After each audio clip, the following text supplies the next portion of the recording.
Then there were four.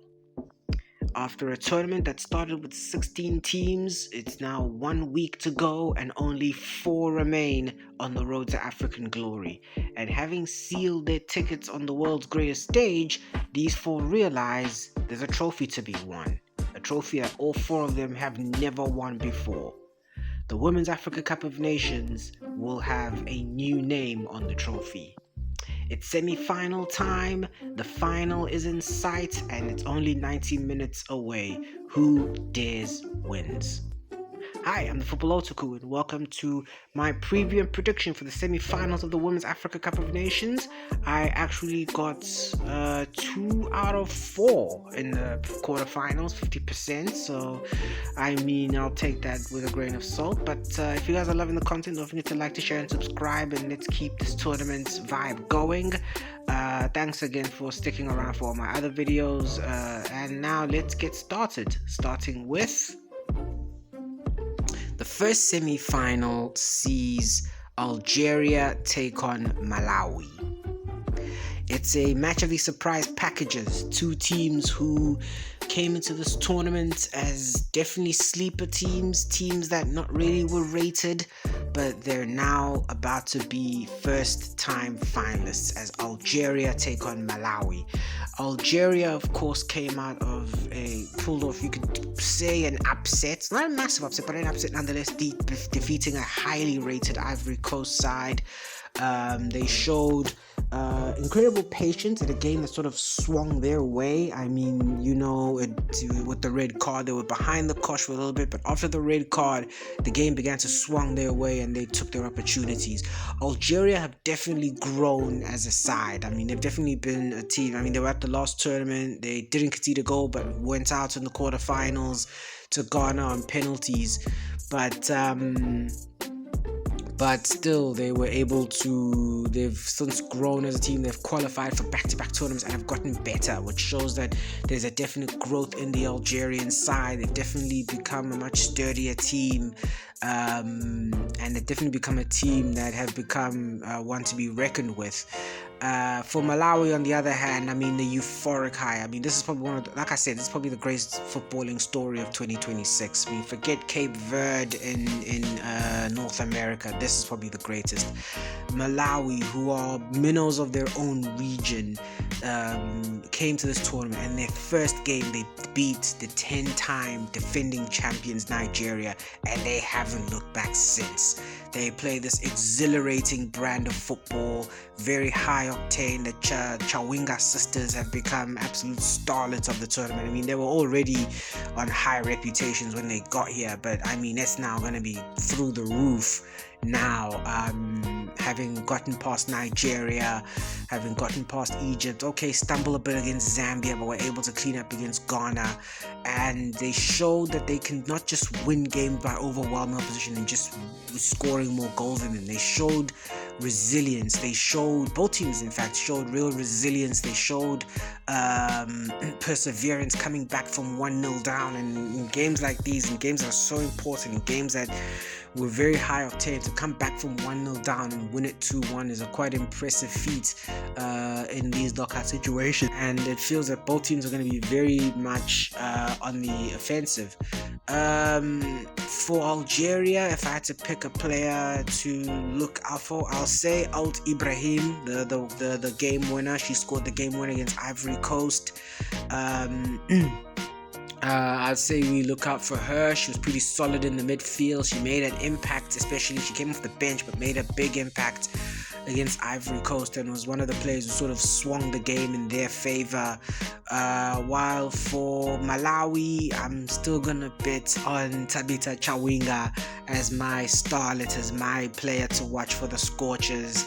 Again, she's a live wire up front. She's one who can really run at defenses, and you can see just against Ghana how she was able to create sort of moments, scored the goal that got Zambia level.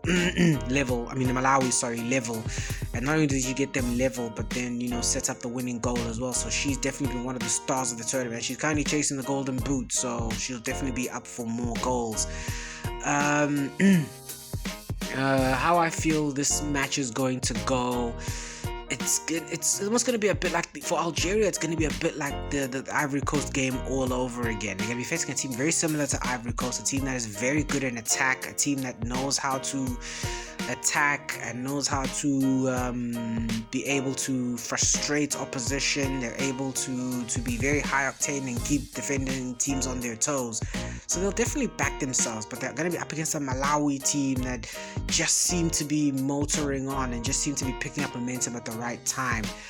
I can't really bank on experience because both teams have not really been here before, but I just have a feeling, as good. I just have a feeling that Algeria could just be able to keep this team quiet.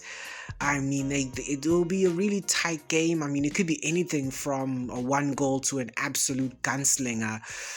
But I just have the feeling that maybe Algeria, their defense could really be what trips up this Malawian attack. And I feel that if they can get moments of joy in the match, I feel that they'll be able to score the slender goal or the slender moments that sort of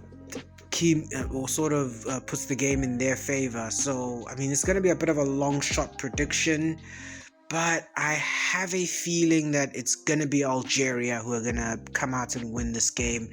It's not going to be an easy one. It's going to be absolutely slender. And I feel like if they're just going to park the bus and wait for their moment, it could even degenerate to them parking the bus and essentially playing for their moment. And when their moment comes, they'll take it. And I feel my team to win, I feel, will be Algeria. I feel that's how they're going to play. Very defensive, very conservative, maybe even try frustrate Malawi and eventually just get the 1 goal that sees them through. So my prediction will be Algeria to go through. For the second semi-final, we see 2 returning semi-finalists, Morocco versus Cameroon. For Morocco, it's a 3rd straight Women's Cup of Nations semi-final in their own country. And this time they face Cameroon, who also are returning semi-finalists. They were semi-finalists in 2019. Sadly, though, they were defeated by Nigeria in those semi-finals.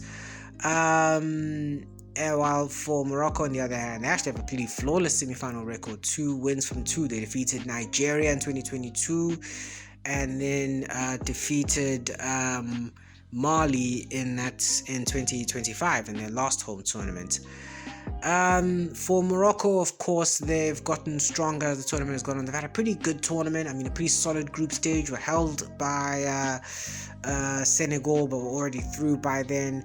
They were able to get the better of their old nemesis South Africa, defeating them 2-1 in a game where they were pretty much in control for a large chunk of it, probably about the 70-80 minutes, till they conceded a goal and then sort of were able to see it through. Had a bit of a wobbly moment, but saw it through up against a Cameroon side who had their moment of brilliance and were able to see past a pretty lackluster Nigeria side into the last 4 for yet another time.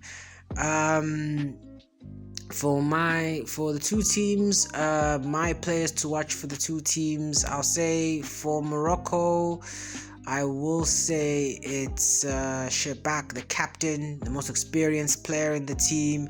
She's a leader of women, a player who's shown great quality. I mean, of course, she had a bit of the penalty wobble, didn't take one against South Africa, but she's a player who's shown a lot of potential, a player who's definitely shown a lot of leadership, and a player who's guided this Moroccan side to this juncture of the competition. For Cameroon, again, I'm gonna go back to Eva Nga, but she didn't really start the game against Nigeria, and she's gonna be in a race against time to be fit. So it's gonna be very concerning if she is fit or not. If she is fit, then great news. If she's not fit, that's going to be a huge concern, but we'll like to think that she's going to be fit for this match, and I think Cameroon will be all the better for it to have her in the starting lineup more than anything. But if not so, then I'll say their goalkeeper. She was an absolute star. She was woman of the match against Nigeria, put in a phenomenal performance, and I think that she's going to be one of the key players for this game as well. And they're going to need her because she's going to be facing a barrage of efforts from Morocco. I feel like Morocco, they're going to have the home crowd on their side. They're going to be very pumped up. Having beaten South Africa, there's going to be a lot of high momentum, there's going to be a lot of high motivation, there'll be a lot of high expectations. But at the same time, they're going to be up against a Cameroon team that I don't think will be really intimidated. I don't know if they're going to be pretty intimidated. I mean, knowing that they've beaten Nigeria, they themselves are going to be very high on motivation, very high on belief, and I don't think they'll be really intimidated by the home crowd. I'd like to think they won't be intimidated by the home crowd when they play, or the home pressure of playing in the semi-final. Feel that they'll be able to conduct themselves well enough, or maybe even have the discipline to conduct themselves well enough in this match.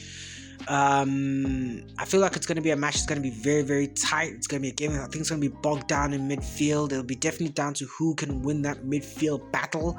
The winner of that midfield battle and be able to dictate terms from the midfield will definitely be the team that will be, you'd really bank on to win, because they will be the ones who'll be dictating terms. They'll be the ones who'll be able to control the ball, control the narrative, control the resources. And I feel that both sides won't really back down. Cameroon won't be intimidated. I would like to think won't be intimidated by the home crowd. They won't be necessarily intimidated by the home crowd. And I feel that they will definitely be a challenge for Morocco. It's going to be a tight game. It's probably going to be on the games that hinge on moments. And I feel the moment might fall. I mean, it really is a toss-up at this point, but if I could really pick a team to progress, I'd pick Morocco. I definitely pick Morocco. I definitely feel they have the experience over this Cameroon side that haven't played a game like this before. They will be a challenge. It will be slender, but I feel like Morocco will probably be able to manufacture the moment that sees them go through. I think that, for Cameroon, it'll be a very tight game. But I definitely feel that for Morocco, they'll just able to have the edge over them. The home crowd might see them through. And I feel that they will keep the momentum and will be able to make yet another Cup of Nations final. I'm not ruling Cameroon out, not at all. But I just feel if I had to look at the final score, I'd have to feel it will go to Morocco.